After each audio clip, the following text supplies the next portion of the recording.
How many games by Tosei did Bandai publish in the first couple months of 1989? This is their third game together in 2 weeks. And weirdly enough, for a company that just published Famicom Jump, this is another game based on characters from Shonen Jump. In fact, they're even in Famicom Jump. Sakigake, Otokojuku is a very popular comic about a boys' high school filled with ruffians, and also they have a big cheering squad. The story focuses on Momotaro, who's a gang leader, and his martial arts battles with other schools. And since this game is based on a comic about macho guys doing macho things, obviously the best day to release it would be March 3rd, a holiday in Japan called Girls' Day.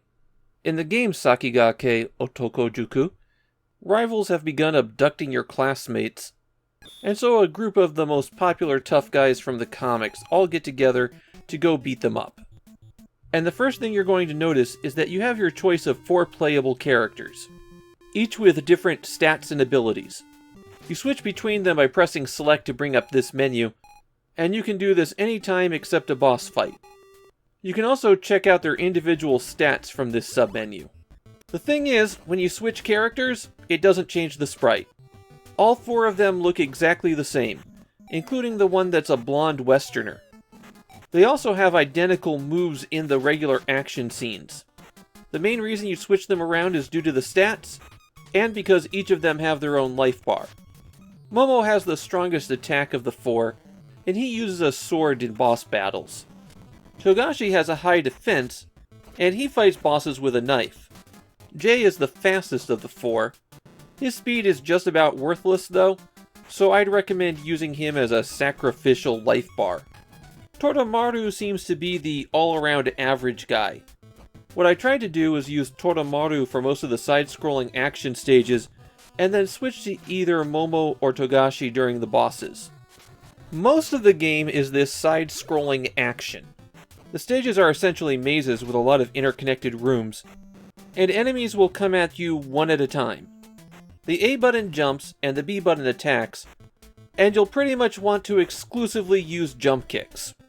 They have a longer reach than your punch, and you've got a bit of mobility with it. The thing is, the regular enemies are going to hit you a lot, especially once they start doing things like throwing projectiles at you. The jump kick's just your most effective attack. These side-scrolling stages also tend to have traps that you need to mash the button to deal with, or they could have objects just fall out of the sky on you. You earn experience for overcoming each challenge, and your characters will build up their stats. Or at least they would, except at the end of every 4 stages, their stats revert back to the baseline.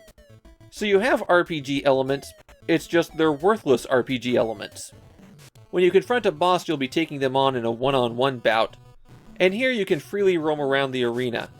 Some boss battles have environmental hazards, but bosses are just as prone to being hurt by them as you are. When you're knocked down to 3 health points, it cuts away to the principal of the school who's concerned that you're getting hurt. These get really annoying really quickly. If you need to recover health, there's really only 2 options. First, you might find this guy on a stage and he'll give you back your health. He appears very rarely though. The other thing that you could do is have the school cheer you on. You hit select to bring up the menu, and under the cheer option you pick how much power you want to get back. There's a limited pool of cheering though, and the only ways that you can recover the cheering is through certain hidden events, like beating up this tree. Also on the stages, you'll find one of your friends tied up. If you rescue them, they'll join you after you beat the final boss of that area. There's 17 stages in all, and the first 16 are divided up into 4 areas. So you'll go through the school, then a forest, and then climb a mountain, and that's as far as I got. If one of your gang dies, they will come back after you defeat the area boss. The bosses start out pretty easy.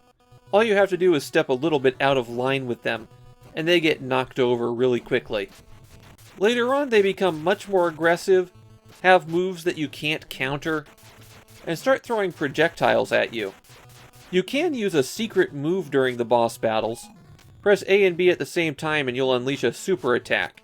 It costs 1 health bar, and I don't think it's worth it. I'll admit that from the video, Sakigake Otokojuku looks like it could be an okay game. The graphics might not be outstanding, but they certainly have a bit of flourish to them. And the action doesn't look half bad, but when you play it, you'll discover how rough it is.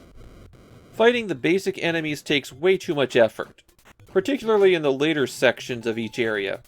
And the game becomes much more about managing your health than it does about the action. You're not worried about if you can deal with the enemies in front of you. You're thinking about which gang member to sacrifice so that you'll have somebody to fight the boss at the end of the stage. And there's a lot of platforming in the game that just doesn't feel natural at all. Your jumping is just too stiff. Even in Japan, this one's not well remembered. Sakigake Otokojuku is a perfect example of Bandai's policy of luring people in with popular licenses and then giving them the lowest quality of games. And it's still one of their better games. When this is your high watermark, you've got real problems.